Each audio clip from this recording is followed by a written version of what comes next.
आदाब नाज़रीन, उर्दू खबरों में आप सभी का खैर मकदम है। नजर डालते हैं इस वक्त की खास खबरों पर।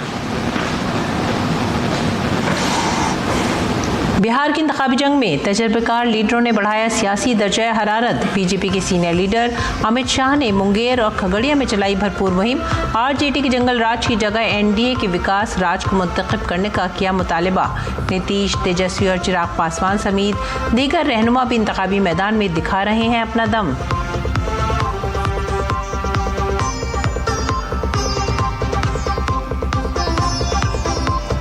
बिहार इंतखाबात में पोस्टर वॉर के दरमियान तेजस्वी यादव पर ज़ाब्ता अखलाक की खिलाफ वर्जी का इल्ज़ाम। बीजेपी ने एआई से तैयार करदा गुमराहकुन वीडियोस फैलाने पर इलेक्शन कमीशन में दर्ज की शिकायत।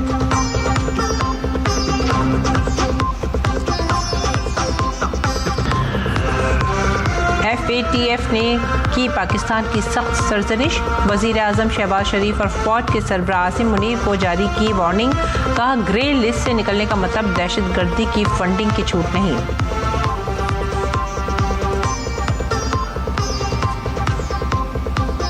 नहाए खाए की रस्म के साथ मुल्क भर में शुरू हुआ छठ त्यौहार। आवाम छठी मैया के गीतों के दरमियान अक़ीदत में डूबे। घाटों पर बसी इंतजामात के साथ इंतजामिया और रेलवे भी तैयार।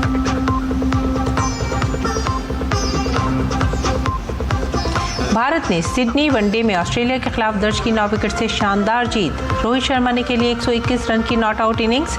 विराट कोहली ने स्कोर की निस्फ सेंचुरी। ऑस्ट्रेलिया ने 2-1 से जीती सीरीज।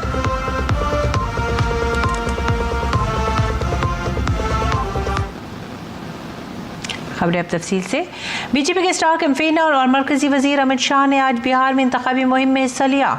खगड़िया में एक अवामी रैली से खिताब करते हुए अमित शाह ने कहा कि इंतखाब किसी को MLA, वजीर या वजीर आला मुंतखब करने के लिए नहीं है, बल्कि इस इंतखाब में ये फैसला करना है कि जंगल राज वापस लाना है या तरक्की का राज।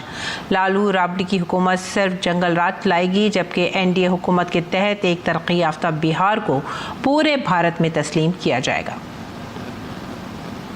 लालू जी के बेटे बिहार में हत्या की बात कर रहे थे, डकैती फिरौती की बात कर। ये तो कैसा है भैया, 100 चूहे खाकर बिल्ली हज करने चली, ऐसी बात है। 20 साल के नीतीश कुमार के शासन में 2005 की तुलना में हत्या में 20% का कमी हुआ है, 20%। डकैती में 80% का कमी हुआ है। फिरौती 80% का कमी हुआ है। और 20 साल में एक भी जघन्य नरसंहार नहीं हुआ है, एक भी नरसंहार नहीं हुआ। भाइयों बहनों, ये जो लड़ाई है, किसी को विधायक बनाने के लिए, मंत्री बनाने के लिए, मुख्यमंत्री बनाने के लिए चुनावी लड़ाई नहीं है। ये चुनाव जो है वो निर्णय करने वाला है, फैसला करने वाला है कि फिर से जंगल राज बिहार में लाना है या विकास का राज लाना है। मुंगेर की रैली में अमित शाह ने कहा कि एक तरफ NDA की 5 पार्टियां 5 पांडवों की तरह मुत्तहिद होकर ये इलेक्शन लड़ रही हैं, तो दूसरी जानिब टिकटों की तकसीम पर ग्रैंड अलायंस में तनाज़ा है। एक बार NDA के सारे दल, 5 दल, जदयू, भाजपा, हम पार्टी, पासवान जी की पार्टी, कुशवाहा जी की पार्टी, 5 पांडवों की तरह एकजुट होकर चुनाव लड़ रहे हैं। और दूसरी ओर महागठबंधन में टिकटों के मामले पर ही लठमारी हो गई। इनका ना नेता है, ना नियत है, ना नेतृत्व है। अजीम इत्तेहाद पर तनकीद करते हुए अमित शाह ने NDA के दौरे हुकूमत में बिहार में होने वाली तरक्की का भी जिक्र किया। उन्होंने कहा कि गुज़िश्ता 20 सालों से NDA की पॉलिसियां वाज़ेह हैं, बिहार में तरक्की NDA की तरजीह है। हम नीतीश जी के नेतृत्व में चुनाव लड़ रहे हैं और इस 20 साल में NDA की नीति स्पष्ट रही स्कूल कॉलेज में पढ़ाई, टाइम पर दवाई, खेत में सिंचाई और हर घर में पीने के पानी की सप्लाई, ये चारों चीजें एनडीए ने सुनिश्चित करी। बीजेपी ने रियासती इलेक्शन कमीशन से आरजेडी तेजस्वी यादव की तरफ से एआई से तैयार करदा गुमराहकुन वीडियो की गर्दिश के खिलाफ शिकायत दर्ज की है। बीजेपी ने तेजस्वी यादव पर ज़ाब्ता अखलाक की खिलाफ वर्जी का भी इल्ज़ाम लगाया है। इलेक्शन कमीशन से की गई शिकायत में बीजेपी ने इल्ज़ाम लगाया कि तेजस्वी यादव ने अपने ऑफिशियल सोशल मीडिया अकाउंट से एआई के जरिए बनाई गई गुमराहकुन वीडियो को फ़रोग़ दिया है। बीजेपी ने शिकायत में कहा है कि गुमराहकुन वीडियो में बिहार के वज़ीर आला नीतीश कुमार और नायब वज़ीर आला सम्राट चौधरी की छवि को ख़राब करने की कोशिश की गई है। और मरकजी वजीर और बीजेपी लीडर नित्यानंद राय ने अजीम इत्तेहाद के वजीर आला के चेहरे तेजस्वी यादव को तनकीद का निशाना बनाया है। नित्यानंद राय ने राघवपुर असेंबली सीट से आरजेडी के उम्मीदवार तेजस्वी यादव के उस बयान पर तंज किया जिसमें उन्होंने कहा है कि जो काम 20 साल में नहीं किया जा सका वो 20 महीनों में पूरा हो जाएगा। बीजेपी रहनुमा ने कहा है कि 20 महीनों में तरक्की के बजाय वो ज़मीनों पर कब्जे और अगवा की सिनत को वापस लाने पर काम करेंगे। 20 महीने में वह कर दिखाएंगे, लेकिन करेंगे क्या? अपहरण करवाएंगे, डकैती करवाएंगे, गरीबों का ज़मीन हड़पवाएंगे, दुकान लुटवाएंगे, मछुआरों का जलकर लुटवाएंगे। इसलिए जो काम एनडीए सरकार नीतीश जी के नेतृत्व में 20 साल में बिहार में हुआ है वह तो करेंगे ही नहीं। उनके सोच में विकास है ही नहीं। महिलाओं का उत्थान, गरीबों का उत्थान, किसानों का उत्थान और युवाओं का उत्थान उनके नियत में है ही नहीं। बिहार इंतखाबात में सियासी जंग रैलियों से लेकर पोस्टर वॉर तक कई महाजों पर लड़ी जा रही है। इसी तनाज़ुर में आरजेडी ने आज अपना पटना दफ्तर के बाहर तेजस्वी यादव का एक नया पोस्टर जारी किया है। तेजस्वी के पोस्टर पर लिखा है बिहार का हीरो। ताहम तनाज़ा उस वक्त खड़ा हो गया जब जुमेरात को अजीम इत्तेहाद की मुश्तरका प्रेस कॉन्फ्रेंस से पहले स्टेज पर लगे पोस्टर में सिर्फ तेजस्वी यादव की तस्वीर थी। अजीम इत्तेहाद के दीगर रहनुमाओं को जगह नहीं दी गई। आज़ाद रुकन असेंबली पप्पू यादव ने तंज़ी अंदाज में कहा कि बिहार में वोट किसी और की नहीं बल्कि राहुल गांधी की तस्वीर पर डाला जाएगा। बीजेपी ने भी इस मौके से फ़ायदा उठाया। पार्टी के तर्जुमान शहजाद पूनावाला ने सोशल मीडिया प्लेटफॉर्म एक्स पर पार्टी को तनकीद का निशाना बनाते हुए लिखा, मुश्तरका प्रेस कॉन्फ्रेंस लेकिन सिर्फ एक तस्वीर, राहुल गांधी और कांग्रेस की इज्जत चोरी हुई है। क्या कांग्रेस को उसकी जगह दिखाई दी? इस पोस्टर ने बिहार की सियासत में एक नई हलचल मचा दी है। सवाल ये पैदा होता है कि अजीम इत्तेहाद का असली चेहरा कौन है। बिहार बीजेपी के सदर दिलीप जायसवाल ने तेजस्वी को हीरो के तौर पर पेश करने वाले पोस्टर पर तंज करते हुए कहा है कि अपोजिशन के पास कोई मुद्दा नहीं है, इसीलिए वो ऐसी सियासत में मुलव्विस है। कल प्रधानमंत्री जी ने स्पष्ट कहा कि एसआईआर के मामले में जो वोट चोरी का यात्रा राहुल गांधी और तेजस्वी यादव ने निकाला था, बाद में भारत रत्न जननायक कर्पूरी ठाकुर जी के जननायक की उपाधि चोरी करके भाग गया था राहुल गांधी यहां से। तो ये लोग जननायक का उपाधि यहां से गायब कर दिए कर्पूरी ठाकुर जी का। ये बिहार का अपमान था और राहुल गांधी जी को पूरा झेलना पड़ा। पूरे बिहार की मतदाता ने आक्रोश जाहिर किया कि जननायक कर्पूरी ठाकुर ही हो सकते हैं, जननायक शब्द राहुल गांधी के पीछे नहीं लगेगा। तो जन हट गया, तो अब वो नायक लगाने का प्रयास कर रहे हैं, लेकिन नायक नहीं खलनायक हैं ये खलनायक हैं। अब कल लगाएंगे, अभी जन हटाए हैं, नायक पर आए हैं, कल खल लगा देंगे, तब फिर एक नया गाना आपको सुनाऊंगा, क्योंकि इनके पास, विपक्ष के पास अब कोई मुद्दा नहीं। जो मुद्दा विहीन हो जाता है वही ये सब काम करना शुरू करता है। बिहार में अजीम इत्तेहाद ने तेजस्वी यादव को वजीर आला का उम्मीदवार और वीआईपी के सरबराह मुकेश साहनी को नायब वजीर आला का उम्मीदवार करार दिया है। इस ऐलान के साथ ही मुस्लिम कम्युनिटी अपनी शिरकत का मुतालबा कर रही है। कुछ मुसलमानों ने अपनी आबादी का हवाला देते हुए सोशल मीडिया पर ग्रैंड अलायंस के फैसले पर तनकीद की है। नायब वज़ीर आला के चेहरे पर जारी बहस के दरमियान एलजेपी रामविलास के सरबराह और मरकजी वजीर चिराग पासवान ने मुसलमानों को अपने वालिद रामविलास पासवान के बिहार में मुस्लिम वज़ीर आला का मुतालबा करने के फैसले की याद दिलाई। चिराग पासवान ने इस बात पर भी अफसोस का इजहार किया कि इसके बावजूद बिहार के मुसलमानों ने उनकी पार्टी का साथ नहीं दिया। चिराग पासवान ने सोशल मीडिया पोस्ट में लिखा, 2005 में मेरे लीडर और मेरे वालिद आजहानी रामविलास पासवान ने एक मुस्लिम वज़ीर आला बनाने के लिए अपनी पार्टी तक कुर्बान कर दी थी। उस वक्त भी आपने उनका साथ नहीं दिया। आरजेडी 2005 में मुस्लिम वज़ीर आला के लिए तैयार नहीं थी और आज 2025 में भी मुस्लिम वज़ीर आला या नायब वज़ीर आला देने के लिए तैयार नहीं है। अगर आप वोट बैंक बनकर रहेंगे तो इज्जत और शिरकत कैसे हासिल करेंगे? बिहार इंतखाबात में मसरूफ बीजेपी लीडरों ने आज पटना की बरेली रोड पर तेजस्वी यादव की जब्तशुदा जायदाद के मकामात का दौरा किया। आरजेडी के खिलाफ एहतजाज करते हुए उन्होंने इस जमीन को लालू यादव के दौर हुकूमत में हुए घपलों का सबूत बताया। मुबैना तौर पर इस जमीन की कीमत 350 करोड़ रुपए है, जिस पर लालू खानदान एक मॉल बनाने का मंसूबा बना रहा था। ताहम ईडी ने कार्रवाई करते हुए जायदाद जब्त कर ली है। इस मौके पर बीजेपी के तर्जमान अजय आलोक ने कहा है कि अगरचे ये जमीन पटना में है, लेकिन इसका रास्ता सीधा तिहाड़ जेल तक जाता है। डिलाइट कंस्ट्रक्शन लिमिटेड के नाम से ये प्रॉपर्टी है, यहाँ पटना का सबसे बड़ा मॉल बन रहा था, इसी को ईडी ने अटैच कर लिया, जिसके कारण 13 अक्टूबर को माननीय न्यायालय ने तेजस्वी जी के खिलाफ, लालू के खिलाफ, राबड़ी के खिलाफ केस को एक्सेप्ट कर लिया। ट्रायल चलेगा, इसमें सजा होनी तय है। कहने को ये जमीन पटना में है, लेकिन इसका रास्ता सीधे तिहाड़ जाता है। और इस मौके पर बीजेपी के तर्जुमान गुरु प्रकाश पासवान ने भी तेजस्वी यादव पर तनकीद की है।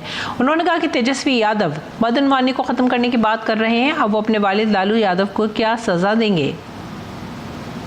आप कहते हैं जीरो टॉलरेंस फॉर करप्शन। ये पटना का बेली रोड है, पटना का पॉश एरिया है, उसके पीछे में 350 करोड़ की जमीन।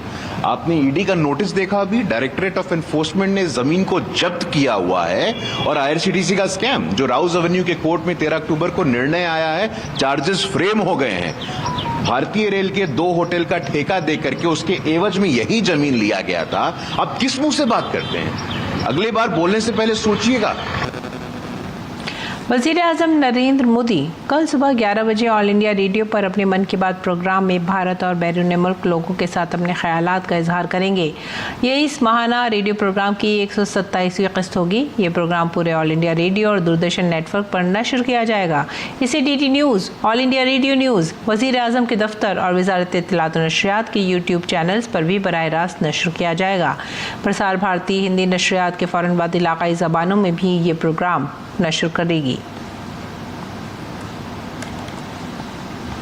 वज़ीर ख़ारजा एस जयशंकर ने कज़ाकिस्तान को उसके यौम जमहूरिया पर मुबारकबाद दी है। सोशल मीडिया प्लेटफॉर्म एक्स पर उन्होंने लिखा, यौम जमहूरिया पर कज़ाकिस्तान के वज़ीर ख़ारजा यमरिक कोशरबायेव हुकूमत और अवाम को दिली मुबारकबाद। उन्होंने कहा कि दोनों ममालिक अपनी कसीर जहती स्ट्रैटेजिक शराकतदारी को मज़ीद मजबूत बनाने के ख्वाहां हैं। इस मौके पर उन्होंने इस साल अगस्त में वज़ीर आज़म नरेंद्र मोदी और कज़ाकिस्तान के सदर कासिम जोमार्ट टोकायेव के दरमियान होने वाली मुलाकात की तस्वीर भी शेयर की। और दिल्ली हवाई अड्डे का टर्मिनल 2 एक नई शक्ल में दोबारा से खुलने जा रहा है। इफ्तिदाई तकरीब 25 से 26 अक्टूबर यानी आज रात मौसम सरमा के शेड्यूल के आगाज़ के साथ होगी। नया टर्मिनल तमाम जदीद सहूलियात से आरास्ता है। डायल के CEO विदय कुमार जयपुरियार ने कहा कि ये हवाई अड्डा हवाबाजी के शोबे में एक संग मील साबित होगा, जिसमें स्मार्ट इंफ्रास्ट्रक्चर और जदीद सहूलियात मुसाफिरों के तजर्बे को नई बुलंदियों तक ले जाएंगी। ठंड का मौसम शुरू होने वाला है और T2 टर्मिनल तैयार है सबके लिए। और बात करने के लिए इस वक्त हमारे साथ मौजूद है CEO डायल खुद। सर, सबसे पहले तो T2 रिफर्बिश्ड न्यू अवतार में क्या क्या चीज़ें हमारे जो पैसेंजर्स आएंगे उनको देखने को मिलेगा? ब्रांड न्यू देखने में बहुत ही शानदार लग रहा है। T2 का जो हमने रिफर्बिशमेंट किया है, जिसमें कि जो भी 2 तरह का कैटेगरी में इसको डाल सकते हैं। एक तो टेक्नोलॉजिकली हमने क्या इम्प्रूवमेंट किया है और पैसेंजर एक्सपीरियंस के हिसाब से क्या इम्प्रूवमेंट किया है। तो टेक्नोलॉजी के हिसाब से हमने जैसे यहाँ जितने भी सिक्योरिटी मशीन्स थी, सिक्योरिटी मशीन्स को अपग्रेड किया है। यहाँ हमने अभी सेल्फ बैगेज ड्रॉप की मशीन लगाई है, जो कि पहले T1 और T3 में थी और T2 में नहीं थी। उसके अलावा जैसे फ़्लाइट इंफॉर्मेशन डिस्प्ले सिस्टम, वो भी हमने अपग्रेड किया है। और जो वीडियो इंफॉर्मेशन डेस्क है, हमने वो भी यहाँ लगाया है, जिससे कि पैसेंजर वहाँ पे जाकर के इंक्वायरी कर सके। अगर पैसेंजर एक्सपीरियंस की बात करते हैं तो हमारे पास जो सिक्योरिटी होल्ड एरिया है, जो आप सिक्योरिटी क्लियर करके अंदर जाते हैं, तो वहाँ पर भी हमने जो सीटिंग अरेंजमेंट है वो काफ़ी ज़्यादा कन्वीनियंट किया हुआ है, जिसमें अलग अलग टाइप के सीटिंग्स हैं। सीटिंग एरिया में कारपेटिंग किया है, जिससे कि लोगों को कंफर्ट लगे, और वॉकिंग एरिया में हार्ड फ्लोर रखा है। और फूड कोर्ट एरिया में भी हमने बहुत ही अच्छे से उसको बैरिकेडिंग करके उसको वेल डिफाइन किया हुआ है, जिससे कि वो उतना कन्वीनियंट लगे पैसेंजर्स को। नेचुरल लाइट भी अंदर की तरफ जब हम गए थे देखने को मिल रही है, वो भी एक शायद आप लोगों ने सोच के किया है। हाँ, हमने अंदर में नेचुरल लाइट बढ़ाने के लिए भी जो हमारे ग्लास फसाद थे जो कि एयर साइड की तरफ खुलते थे, उस पे पहले फ्रॉस्टेड फिल्म वगैरह थी, वो फ्रॉस्टेड फिल्म वगैरह हमने हटा दिया है, जिससे कि ओवरऑल लाइटिंग, नेचुरल लाइटिंग काफ़ी इम्प्रूव हो गई है। अच्छा, एक और चीज़ हम देख पा रहे थे जाके कि वहाँ पे पैसेंजर बोर्डिंग का जो नए 6 आप लोगों ने लेके आए हैं, वो स्टेट ऑफ द आर्ट है क्या? थोड़ा सा बताएंगे उसके बारे में, क्योंकि बहुत से लोग जानना चाहते हैं कि ये क्या है। जो इंटरनेशनल फ्लाइट जाते हैं उनको तो दिखता है, लेकिन डोमेस्टिक वालों को शायद पहली बार देखने को मिलेगा। पैसेंजर बोर्डिंग ब्रिजेज जो हमारे पास पहले T2 में थे, उनको हमने सबको चेंज कर दिया है। अभी टोटल 6 बोर्डिंग ब्रिजेस हमने यहाँ लगाए हैं, जो कि साउथ कोरिया की एक कंपनी है जिससे हमने इंपोर्ट किया है। इसकी खासियत यह है कि इसमें ऑटोमेटिक सेंसर है, तो जिस टाइम पर ये बोर्डिंग ब्रिजेस अटैच होती हैं एयरक्राफ्ट से, वहाँ उसको वो सेंस करके ऑटोमेटिक स्टॉप हो जाता है, जिससे एयरक्राफ्ट के डैमेज का चांस मिनिमाइज हो जाता है। और इससे डॉकिंग भी बहुत फास्ट होती है, जिससे कि टर्न अराउंड इम्प्रूव हो सकता है। तो सर, नए फ्लेवर के साथ T2 शुरू होने वाला है, लोगों को क्या बोलना चाहेंगे, क्योंकि आज रात से शुरुआत होने वाली है एयर इंडिया और इंडिगो की फ़्लाइट यहाँ से? मैं लोगों से यही बोलना चाहूँगा कि हम लोगों की तरफ से, GMR की तरफ से हमेशा ये कोशिश रहती है कि पैसेंजर्स का कन्वीनियंस सर्वोपरि रखा जाए, और वही हमने T2 के रिफर्बिशमेंट के टाइम पे भी किया है। So you are very very welcome to come and experience the new T2। आइए देखिए इस नए टर्मिनल 2 को, जो कि सच में एक अंतर्राष्ट्रीय स्तर पे बनाया गया है। कैमरा पर्सन प्रमोद नेगी के साथ मैं तापस भट्टाचार्य, दूरदर्शन समाचार, दिल्ली। और आगे बढ़ते हैं अगली खबर की तरफ। वज़ीर दिफा राजनाथ सिंह ने जैसलमेर में आर्मी कमांडरों की कॉन्फ्रेंस के दौरान कई अहम डिजिटल और फलाही इक़दाम का इफ्तिताह किया, जिससे भारतीय फ़ौज के डिकेड ऑफ ट्रांसफॉर्मेशन के विजन को तक़वियत मिली। वज़ीर दिफा ने कोनार्क और फायर एंड फ्यूरी कोर के लिए एज डेटा सेंटर्स का इफ्तिताह किया, जो फ़ौज के डिजिटल इंफ्रास्ट्रक्चर में एक बड़ा कदम है, जिससे हकीकी वक्त में ऑपरेशनल फैसला साजी के लिए तेज़, महफूज और कम वक्त में डाटा प्रोसेसिंग के काबिल होगा। इस मौके पर एक जदीद आलात का हेल्पलाइन पोर्टल भी लॉन्च किया जाएगा, ताकि AI से चलने वाली मेंटेनेंस सपोर्ट और रियल टाइम तकनीकी मदद फराहम की जा सके। सैनिक यात्री दोस्त ऐप लॉन्च की गई थी, जो अरमान प्लेटफॉर्म के जरिए 1200 से ज़्यादा ट्रेनों में डिफेंस ड्यूटी कोटा सीटों के इंतजाम को डिजिटाइज करती है। ये शफाफियत को यकीनी बनाएगा और खिदमत करने वाले एहलकारों के लिए सफ़र में आसानी होगी। मरकज़ी हुकूमत की GST तब्दीलियों ने वज़ीर आज़म नरेंद्र मोदी के पार्लिमानी हल्क़े वाराणसी में ज़िंदगी के तमाम शोबों से ताल्लुक़ रखने वाले लोगों में काफ़ी जोश व खरोश भर दिया है।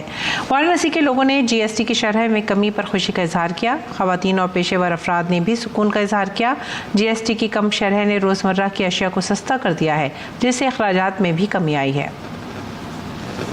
GST में कटौती की बात आई है, जिस पे जो हमने 12%, 28% को अब 5 और 18% पे कर दिया है। तो इससे काफ़ी, चाहे वो किराने की चीज़ें हों, चाहे वो घर का सामान जो हम लोग लेने जाते हैं, जूते, कार, इलेक्ट्रॉनिक्स, कुछ पे भी लीजिए, तो काफ़ी फ़र्क आया है। इसके लिए मैं अपने सांसद, वाराणसी के सांसद श्री नरेंद्र मोदी जी का लाख लाख धन्यवाद करना चाहती हूँ। और इंश्योरेंस सेक्टर से वाबस्ता लोगों का कहना है कि ये फैसला आवाम के लिए माशी तौर पर काफ़ी फ़ायदेमंद साबित होगा। GST का लोगों ने काफ़ी हद तक जो है फ़ायदा उठाया, जिसमें विशेष तौर से अगर आप बीमा सेक्टर को देखें तो इंश्योरेंस कंपनियों में एक बूम आया, चाहे वो जीवन बीमा हो, चाहे स्वास्थ्य बीमा हो।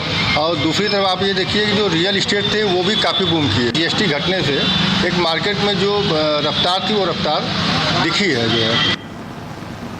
कारोबारी तबके ने भी इसे मईशत के लिए एक मस्बत कदम करार दिया है और कहा है कि इससे वोकल फॉर लोकल को काफ़ी फ़रोग़ मिलेगा। माननीय प्रधानमंत्री और काशी के सांसद श्री नरेंद्र मोदी जी को बहुत बहुत धन्यवाद देता हूं कि उन्होंने GST में रिफॉर्म किया। और उसका सबसे बड़ा कारण क्या है कि मेरे काशी के सांसद को अगर देखा जाए तो उन्होंने काशी के लकड़ी के व्यापारियों को जो खिलौने बनाते थे, जो टॉयज़ वगैरह बना रहे हैं, उसको लोकल फॉर वोकल को अगर देखा जाए तो बहुत ज़्यादा बढ़ावा भी मिला है और बहुत ऊंचे लेवल तक यहाँ के लोगों को लेके जाने का काम आदरणीय सांसद जी ने किया है। GST रिफॉर्म होने की वजह से स्वदेशी को बहुत बढ़ावा मिलेगा। नाज़रीन, छठ का त्यौहार आज मुल्क के मुख्तलिफ हिस्सों में नहाय खाई की रस्म के साथ शुरू हो गया है। यह त्यौहार सूरज के लिए वक्फ है और कुदरत की पूजा और सफाई की अलामत है। कल खरना पूजा के साथ 36 घंटे का निर्जला व्रत शुरू होगा। पीर की शाम गुरूब आफ्ताब और मंगल की सुबह चढ़ते सूरज की पूजा की जाएगी। बिहार की राजधानी पटना समेत रियासत भर में छठ के मौके पर जोश खरोश का माहौल है।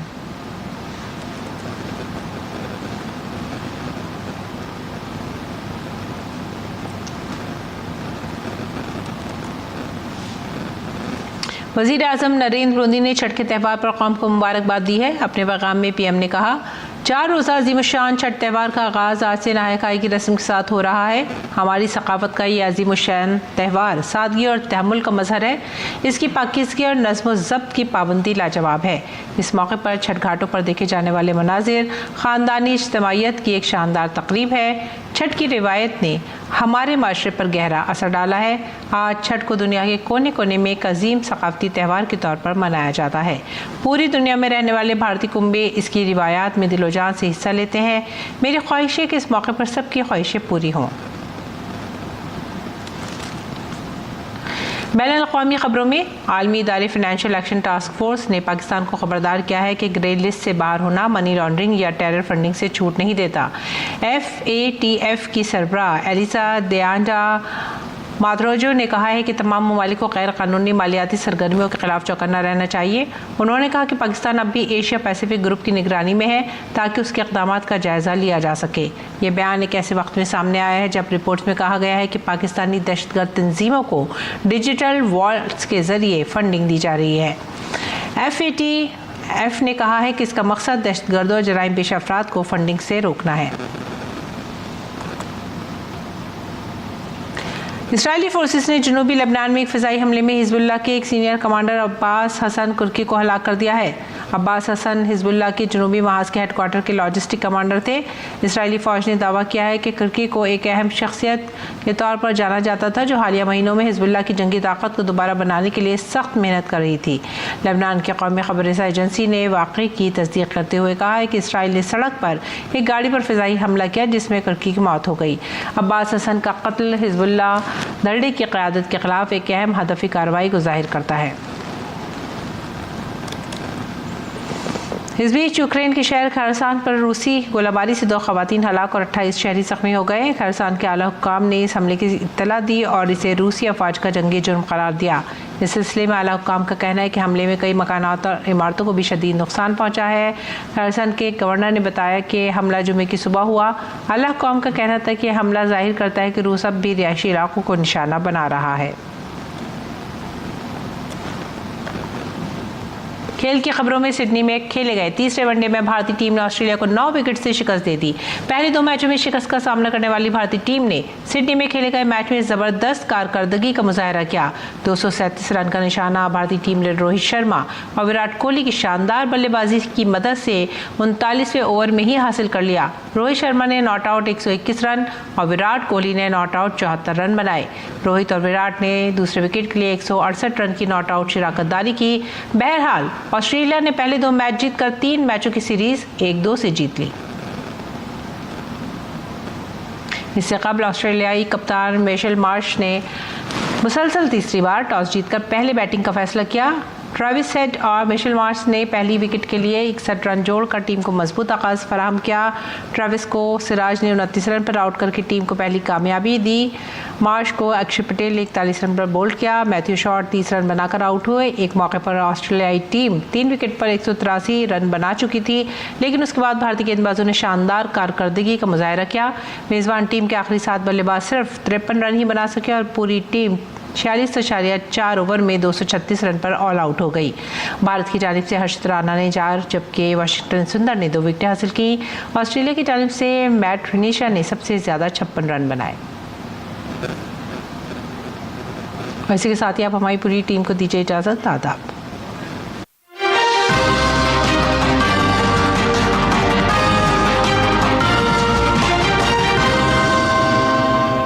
मन की बात है जन जन की।